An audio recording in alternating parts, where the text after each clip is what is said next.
मानिंद का अर्थ पूछते हैं रमन, तो मानिंद का अर्थ है की तरह, के समान, के जैसा, ठीक है, मानिंद। होल नोट कहते हैं सर तुर्की ज़बान से कितने शब्द शामिल हो गए हैं हिंदी में? अनेक। दोस्त हमारे पुराने वीडियोस देखो, समय समय पर हम इसका जिक्र करते रहते हैं।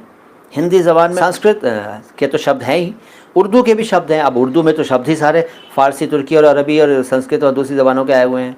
तो इस तरह से हिंदी में भी अनेक अरबी के, फ़ारसी के, तुर्की के, है ना, शब्द दाखिल हो चुके हैं और आम चलन में हैं।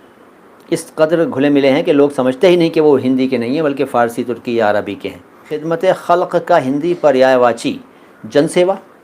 खल्क़ तो संसार है, और वैसे अलग अलग पूछेंगे। खिदमत सेवा है तो संसार की सेवा, विश्व की सेवा, लेकिन आम अर्थों में इसके लिए समाज सेवा भी चलता है। समाज सेवा, जन सेवा। अब शाब्दिक अर्थ एग्जैक्ट आप बनाना चाहें तो वो होगा संसार की सेवा, विश्व की सेवा, लेकिन वो चलता नहीं है। जो मैंने पहले बताया वो चलते हैं।